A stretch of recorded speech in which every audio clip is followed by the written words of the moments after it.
काव्य प्रकाशकार ने जो लक्षण किया है तद दोषो शब्दार्थो सगुणावर्णन कृति गुणापि, ये काव्य लक्षण किसका है? काव्य प्रकाशकार का। तो उसमें तत्काव्यम शब्दार्थो काव्यम, शब्दार्थ विशेष पद है, शब्दार्थ काव्य होता है, उसका 3 विशेषण बताया, अदोषो सगुणो अनलंकृति गुणापि। तो अदोषो उनको नहीं कहना चाहिए, ये खंडन में कहते हैं विश्वनाथ, और सगुणो नहीं कहना चाहिए, ये भी खंडन में कह दिया।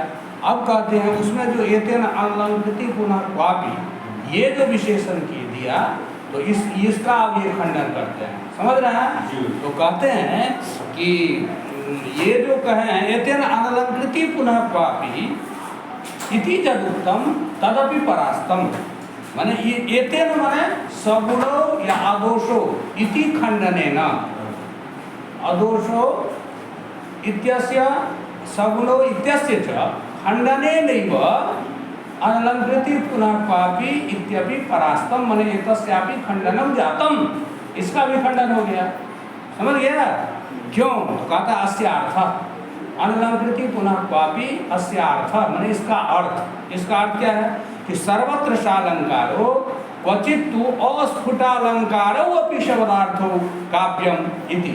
कहते हैं अलंकृति पुनः क्वापि का अर्थ हुआ कि सर्वत्र सालंकार हो, सब जगह तो अलंकार युक्त शब्दार्थ हो, लेकिन क्वचित माने कुत्रचित स्थले, कहीं कहीं पर अस्फुटालंकारो शब्दार्थ हो, कहीं कहीं यदि अस्फुट अलंकार रहित यदि शब्दार्थ हो, यानी अस्फुट अलंकार नहीं भी हो, तो ऐसे शब्दार्थ भी काव्य होता है इति।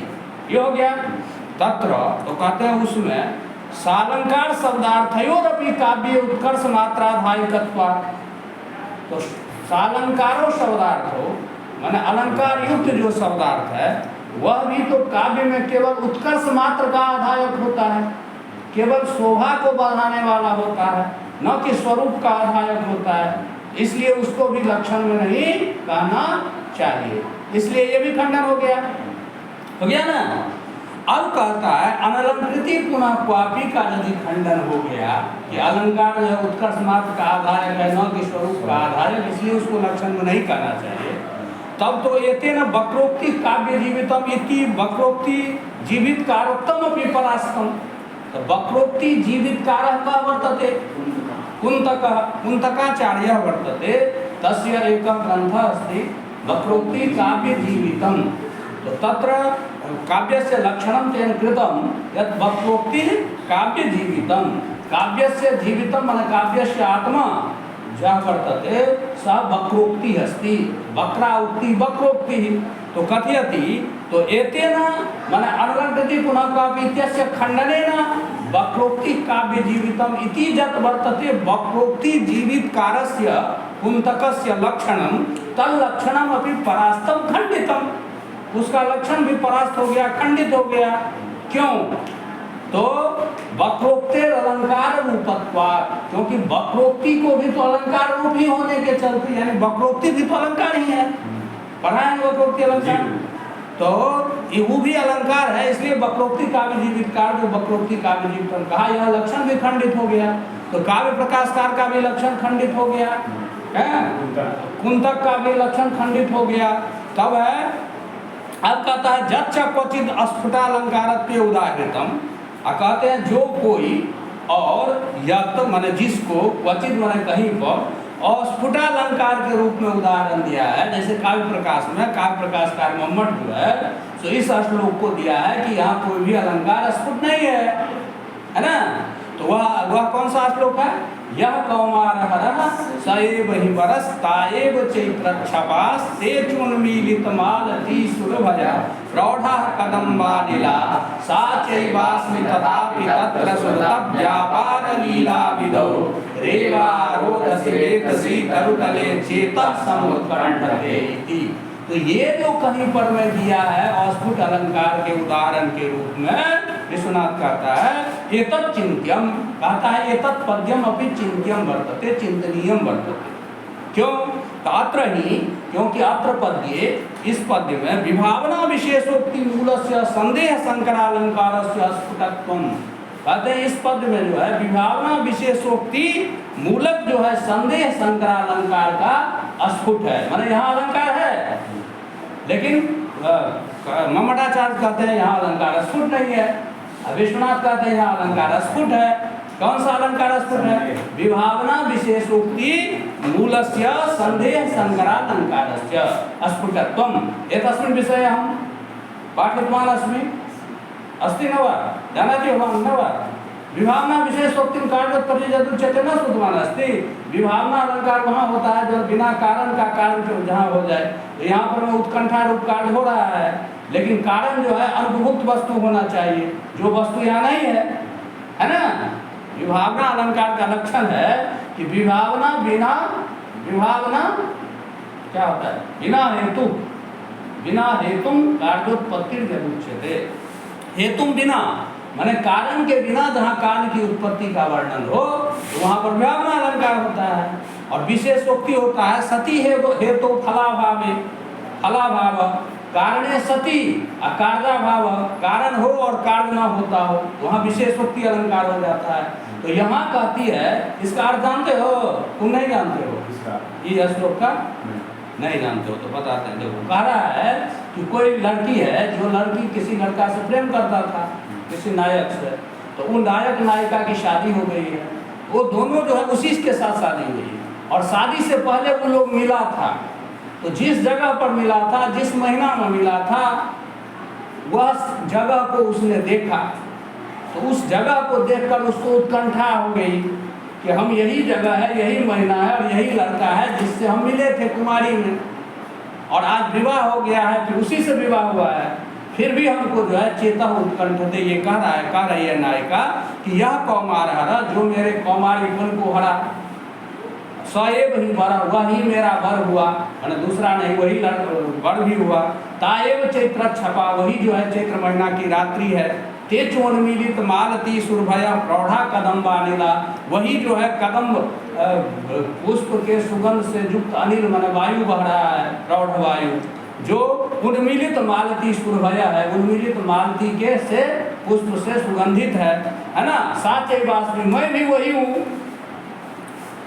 तत्र सुरतब, तथापि फिर भी, सब पुराना होते हुए भी, तथापि मतलब फिर भी, सुरतब व्यापार लीला विधो, सुरतब व्यापार रूपी लीला विधि जो है, उस लीला विधि में रेवारोधसी बेतसी तरुतले, रेवारोधसी में हो गया रेवा नदी के तट पर में, हाँ, जो बेतसी तरुतल है, मतलब बेत का जो वृक्ष है उसके नीचे चेता समुत्कंठित, मेरा चित्त जो है उत्कंठित हो रहा है मिलने के लिए।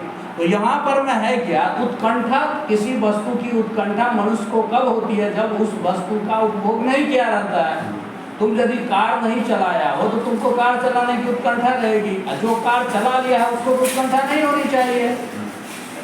तो यहाँ पर में सब वस्तु उपभुक्त है, मतलब वही वर भी है जो कुमारी अवस्था में था, वही चैत्र छपा है, चैत्र की रात्रि है, वही वायु बह रहा है, वही जो है सो क्या कहते हैं रेवारोधसी का वेदसी तरुतल है। तो सब चीज उपभुक्त है। उपभुक्त माने वो जिसका उपभोग कर लिया है। तो यहाँ अनुत्कंठा होना चाहिए, अनुत्कंठा होनी चाहिए ना, लेकिन उत्कंठा हो रही है।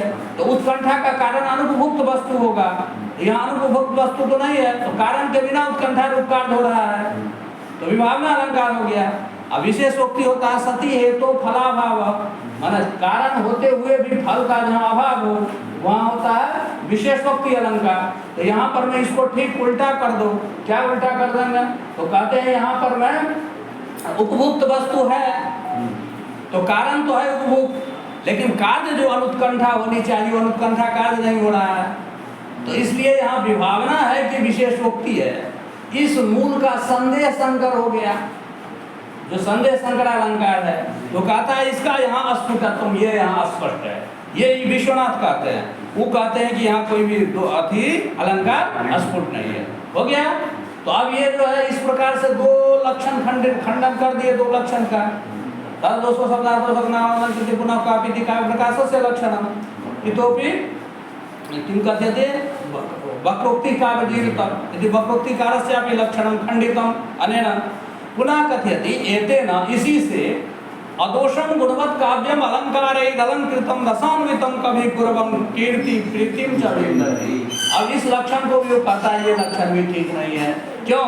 तो इसमें भी कहा है कि अदोषम माने दोष रहित होना चाहिए, गुणवत माने गुण युक्त होना चाहिए, अलंकार ही अलंकृतम अलंकार से अलंकृत होना चाहिए, और रसान्वितम काव्यम और रस से युक्त काव्य को कुर्बन माने करते हुए कवि जो है कीर्तिम प्रीतिम च विन्दति, यश और प्रीति को प्राप्त करते हैं।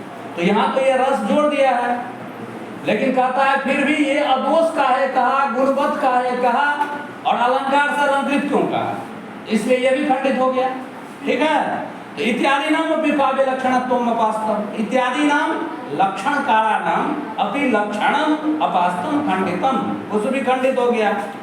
अब है जत्तु ध्वनिकारेण उत्तम, ध्वनिकारा का वर्तते आनंदवर्धनाचार्य तस्य ग्रंथः अस्ति ध्वन्यालोकः, तो तस्य काव्य लक्षणम अस्ति काव्यस्य आत्मा ध्वनि। अब उसका खंडन करते हैं, जब सबका खंडन कर देगा तब न कहेगा भाई सबका गलत है हमारा सही है, तब ना नया काव्य लक्षण की आवश्यकता होगी, नहीं यदि दूसरा कहीं सही रहेगा तो नया लक्षण बनाने की आवश्यकता नहीं होगी।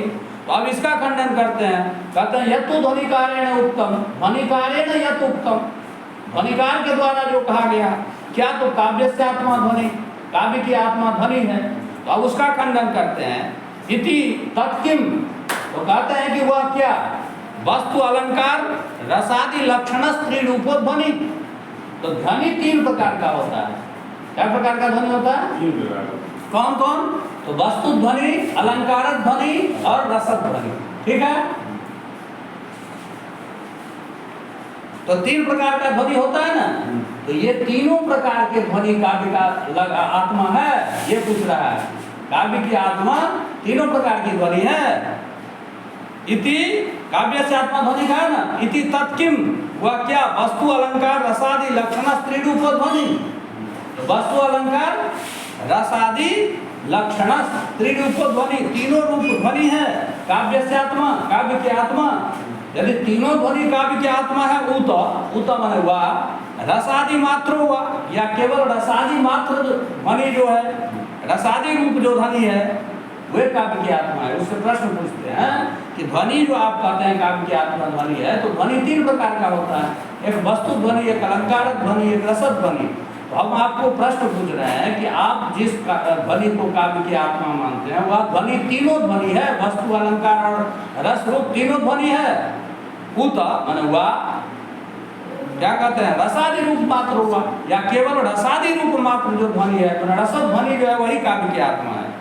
ये प्रश्न किया, अब फिर खंडन करता है नाभ्य, यदि वो कहे तीनों ध्वनि काव्य की आत्मा है तो न आभ्य, वो ठीक नहीं है। क्यों, तो वस्तु ध्वनि को काव्य आप नहीं मान सकते हैं। ठीक है, क्यों, तो कहा कि यदि आप वस्तु ध्वनि को आप मानिएगा काव्य, तो प्रहेलिका तो अतिव्याप्त है, तो प्रहेलिका आदि जो है उसमें अतिव्याप्ति हो जाएगी, माने प्रहेलिका आदि भी जो है काव्य होने लगेगा। प्रहेलिका में क्या, पहेली, जिसको हिंदी में कहते हैं पहेली। यथा चक्री त्रिशूली न हरो न विष्णु, महाबलिष्ठो न च भीमसेन, स्वच्छंदचारी नृपतिर न योगी, सीता वियोगी न च रामचंद्र। बताओ ये क्या हुआ, तो इसमें भी तो कोई ध्वनि है ना रे, तो तब तो ये भी काव्य होने लगेगा, वस्तु ध्वनि है। इसका अर्थ ये है, देखो कहता है चक्री त्रिशूली, कोई है जो चक्री है, मैंने चक्र धारण किया है, त्रिशूली मैंने त्रिशूल भी धारण किया है, लेकिन न हरो न विष्णु, लेकिन न वो महादेव है और न विष्णु है।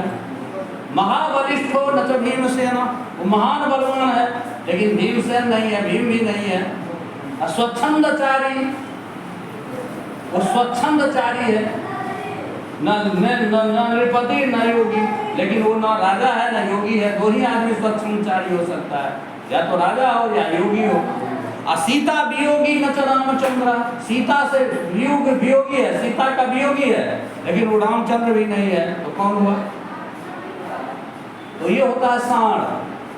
साण समझता है, साण नहीं समझता, उसको एक साइड चक्र का चिन्ह रहता है, एक साइड त्रिशूल का चिन्ह रहता है, तो चक्री त्रिशूली हो गया।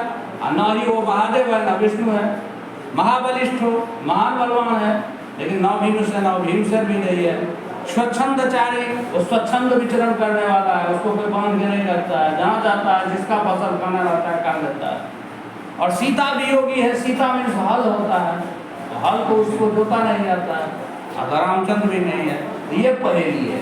तो पहेली है तो इसमें भी तो वस्तु ध्वनि है, तब तो ये भी काव्य हो जाएगा, ये कहते हैं। ठीक है, तो कहते हैं इसलिए जो है आदि जो होगा, तीनों ध्वनि जो है काव्यात्मा नहीं हो सकती है। तो आप कहते हैं कि नहीं द्वितीय चेत ओम इति ब्रूमा, तो कहते हैं कि अरे रसादि रूप मात्र ध्वनि कर लो, तो कहते हैं तब हम भी कहेंगे हाँ ओम इति ब्रूमा, मैं भी ओम कहूँगा, आम कहूँगा, हाँ ठीक है, ठीक है। लेकिन ये फिर कहता है यदि आप केवल रसद ध्वनि को ही काव्य की आत्मा मानेंगे तब फिर एक समस्या हो जाएगी। क्या समस्या? तो जैसे देखो काव्य से आत्मा तदा, तब क्या होगा? तो यह एक श्लोक है, स्वश्रूणत्र निमज्जति अत्राहम दिवसकम प्रलोकय मां पथिक रात्रि अंधक सज्जायां मम निवंक्षसि। ये श्लोक है। ये श्लोक कहता है कि कोई पथिक जो है चलते चलते रास्ते में थक गया, तो पहले तो लोग इतना कम्युनिकेशन जो है यातायात व्यवस्था अच्छी नहीं थी, तो लोग कहीं जाता था तो पैदल जाता था, सतु उतु बांधता था पोटली में, भर दिन चला, जहाँ शाम हो गया वही रात में गाँव में रुक गया। तो कूद जो जा रहा था तो रात हो गया तो किसी के घर में रुकना था, उसको पूछा कि हम रात में रुक सकते हैं? कहा ठीक है। पहले लोग अतिथि देवो भव को मानता था, अतिथि को देवता समझता था ना, तो उनको जो है रखा गया। तो अतिथि को रखा तो उसको रात में पेट खराब हो जाए या पैखाना पेशाब जाना होगा तो लेटरिन बाथरूम सब दिखा देता है, यहाँ कल है, यहाँ लेटरिन है, यहाँ बाथरूम है, यहाँ बिस्तर है, यहाँ आप सोइएगा। तो उसको जो है सो एक नवेली दुल्हन है ना, तो वो दुल्हन जो है नववधू, वो उसको कह रही है, समझा रही है कि देखो कि स्वश्रूणत्र निबध्यति, अत्र मन अस्मिन स्थले, अस्मिन स्थान है, स्वश्रु माने मेरी सास जो है निबध्यति माने शयनम करो, हो गया। अत्र हम, और यहाँ मैं सोचता हूँ, दिवस का में प्रलोक है, दिन में ही देख लीजिए। माँ पथिक रात्रि अंधक, हे पथिक रात्रि अंधक माने रतौंधी वाले पथिक, आपको तो रात को दिखाई नहीं देता है, तो आप तो रतौंधी वाले हैं, इसलिए सज्जायाम मम निवंक्षसि, ऐसा मत करना कि मम सज्जायाम निवंक्षसि, तुम मेरे सज्जा पर ही आकर सो जाना, ताकि तुमको रात को तो दिखाई नहीं देता है। ठीक है, तो ये तो तुमको वाच्यार्थ हो गया। व्यंग्यार्थ इसमें ये है कि देखो यहाँ कहता है स्वश्रूणत्र निमज्जति, अत्र मन अस्मिन स्थले, इस स्थान पर स्वश्रु मेरी सास निमज्जति। निमज्जति शब्द का अर्थ क्या होता है? निःशेषेण मज्जति, यानी निद्रायाम निमग्ना भवति, यानी ये जब सोती है तो सोने के बाद शुद्ध बुद्ध खो देती है, कुछ नहीं समझती है। स्वश्रूणत्र निमज्जति आत्रा हम, यहाँ मैं सोती हूँ, तो इसका मतलब हो गया कि मेरे घर में और कोई नहीं है। एक बूढ़ी सास है, वो भी जब सोती है तो निद्रा में निमग्न हो जाती है, और मैं यहाँ सोती हूँ, तो तुम कहीं मेरे सज्जा पर आ जाना, लेकिन उसके सज्जा पर मत चला जाना, नहीं तो भेद खुल जाएगा। और तुम मेरे सज्जा पर आ जाओगे तो एकदम बिगड़ित है और कोई तो है ही नहीं, निर्बाध है। तो ये जो वस्तु रूप ध्वनि आ जाता है, इत्यादि वस्तु मात्र से व्यंग्य, हम वस्तु मात्र रूप व्यंग्य आ रहा है, व्यंग्य कथम काव्य व्यवहार है। तो यहाँ फिर काव्य व्यवहार कैसे होगा? क्योंकि आप तो केवल रस रूप ध्वनि को ही मानेंगे, रस मात्र रूप ध्वनि को मानेंगे, माने रस ध्वनि को ही केवल काव्य आत्मा मानेंगे। यहाँ तो वस्तु ध्वनि है, तो फिर ये काव्य कैसे होगा? तो कहते हैं कि यदि वो कहेगा कि भाई काव्य नहीं हो तो नहीं हो, नहीं होगा ये काव्य तो नहीं हो, तो कहते हैं कथम गावति चेत न अत्रापि रसाभास भत्तये वेति ब्रूमा। यदि आप कहिएगा कि ये नहीं काव्य होगा तो नहीं हो, तो ऐसा भी नहीं हो सकता है, क्योंकि इसको तो लोग काव्य मानता है। तो कहता है यहाँ पर मैं रसाभास भत्तया, यहाँ रसाभास है, क्या है? रसाभास। तो रसाभास भत्तया ये रीति ब्रूमा, यहाँ रसाभास होने के चलते ये काव्य कहलाता है, वस्तु ध्वनि से काव्य नहीं कहलाता है। ये विश्वनाथ कह रहा है, और अन्य लोग इसको यहाँ वस्तु ध्वनि मानता है, ध्वनिया लोग का। तो रसाभास क्या होता है जानते हो? रसवद आभासते इति रसाभास, भाववद आभासते इति भावाभास, समझ रहा है? तो यानी जो रस है नहीं, सर्पाभास, सर्पवद आभासते इति सर्पाभास, जो सांप है नहीं लेकिन सांप के समान लग रहा है, तो महात्मा बद भासते इति महात्मा बदा भाषः नहीं हो जाएगा। तो जो महात्मा है नहीं लेकिन महात्मा के समान लग रहा है, कपड़ा रहता वैसे मान लिया, तो इसका मतलब हो गया जो रस है नहीं लेकिन रसाभास हो गया। तो रसाभास रस कहाँ होता है, रसाभास कहाँ होता है, तो समझ लो। तो कहते हैं कि रति देवान विषय विचारित तथा भाव प्रोक्त है और अनौचित्य तदा भाषा तु अनौचित्य प्रवर्तिता। रस भाव और भाव भास जो है अनुचित रूप से जो प्रवृत्त होता है तो वो आभास हो जाता है। अनुचित क्या हुआ, तो शास्त्र अनुचित और लोक अनुचित, माने व्यवहार अनुचित और शास्त्र अनुचित जो कर्म होगा जिसका वर्णन होगा तो वहाँ वो रस नहीं होगा, रसाभास होगा। सीताराम का प्रेम का वर्णन होगा तो रस होगा, राधा कृष्ण के प्रेम वर्णन होगा तो रस होगा, और वही रावण को जो सीता के प्रति प्रेम है वो रसाभास है, क्योंकि वह शास्त्र विरुद्ध है, लोक विरुद्ध है। ठीक है, तो पति पत्नी नायक नायिका विषय यदि प्रेम का वर्णन है तो रस होगा, और किसी पर पुरुष और पर स्त्री का प्रेम का वर्णन होगा तो रसाभास हो जाएगा। समझ रहा है बात को। उसी प्रकार भावाभास क्या होता है, यानी कांतादि विषयाजारति शतुरस, कांतादि विषयाजारति माने किसी नायिका आदि के प्रति जो प्रेम है उसका वर्णन जहाँ होता है तो रस होता है, और देवादि विषयाजारति और देवादि के विषय जो रति होता है भाव होता है, माने देवता विषय, गुरु विषय, विद्वान विषय, ये हो जाएगा। लेकिन यदि मान लिया जाए गुरु के जगह पर में अगुरु के प्रति यदि प्रेम होना प्रारंभ हो जाए, सज्जन के प्रति तो प्रेम होना स्वाभाविक है, यदि दुर्जन के प्रति प्रेम होना प्रारंभ हो जाए तो वहाँ भावाभास न होगा। क्या होगा, भाव नहीं होगा। यदि गुंडा के प्रति तुम्हारी भक्ति है तो वो भाव नहीं है, भाव का आभास है वहाँ, वही मगर जैसे यहाँ रसाभास हो गया। इसलिए अच्छे लोगों से लोग प्रेम करता है, बुरे लोगों से प्रेम नहीं करना चाहिए, उसका संग नहीं देना चाहिए। संग देने वाला भी दोषी होता है, नहीं होता है। तो ये बात ये कहा, तो अब समझ गया रसाभास भावाभास। तो कहा रसाभास वक्त इस श्लोक में भी वो जो नववधु है वो पर पुरुष पथिक जो है उसके प्रति प्रेम का जो है आ रहा है, तो यहाँ रसाभास है वो कह रहा है विश्वनाथ, न कि यहाँ वस्तु धनी है।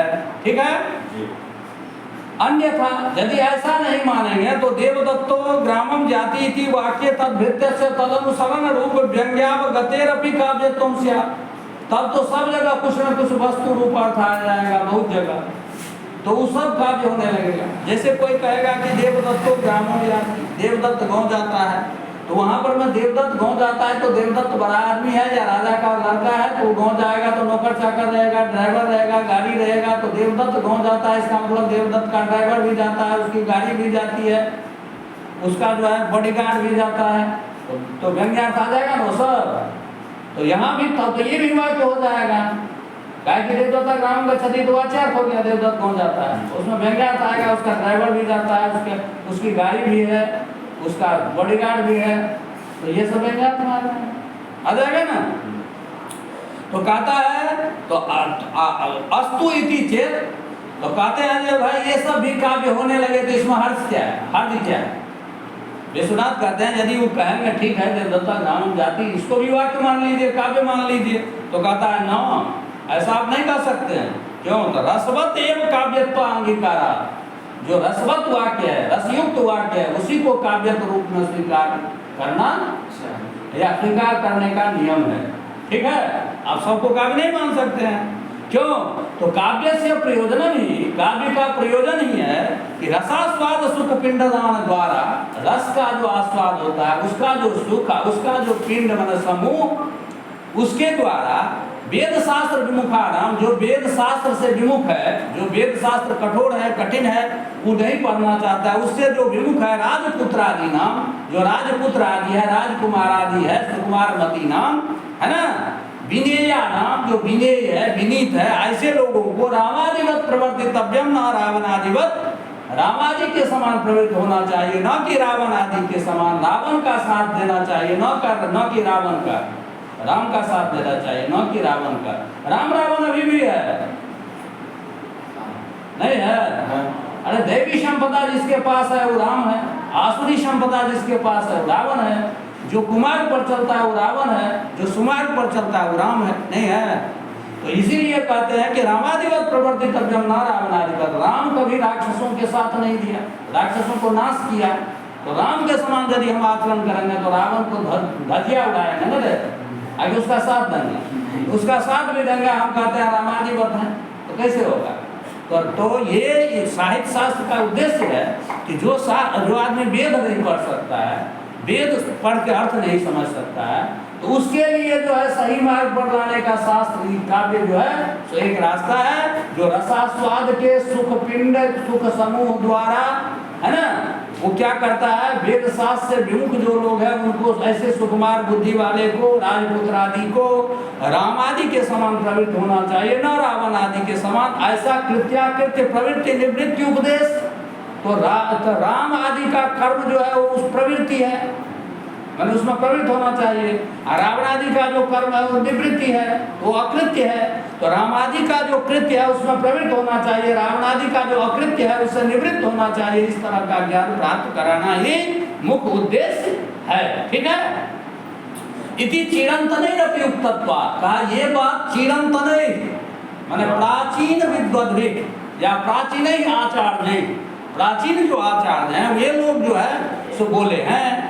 तथा और उसी प्रकार आग्नेय पुराणे पे उत्तम, और अग्नि पुराण में भी कहा गया है कि बाघ वैदग्ध्य प्रधाने भी रस एवात्र जीवितम, माने बाघ वैदग्ध्य प्रधान होने पर भी अत्र माने काव्य शास्त्रे रस एव जीवितम, माने रस ही आत्मा है काव्य का।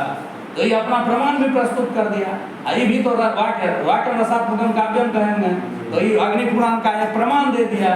जो अग्नि पुराण में ऐसा लिखा है कि वाग वैदग्ध्य प्रधान है भी, माने वाग विदग्धता के प्रधान होने पर में भी, माने वाग चातुरी होने पर में भी, हाँ, रस ये बात जीवितम, यदि उस वाक्य में रस ना हो तो काव्य नहीं कहलाएगा, है ना। बहुत लोग ऐसे बोलने बनाता है जिसको सुनने में बड़ा आनंद होता है, तो वाग वैदग्ध्य हुआ तो उसको भी काव्य हो जाएगा। कहा नहीं, अग्नि पुराण का बाघ वैदग्ध्य प्रधान है कि बाघ वैदग्ध्य प्रधान होने पर भी रसवत क्या है, रस रस रस एवात्र जीवितम, रस ही जो है इसकी आत्मा है, ठीक है। जय करना ठीक।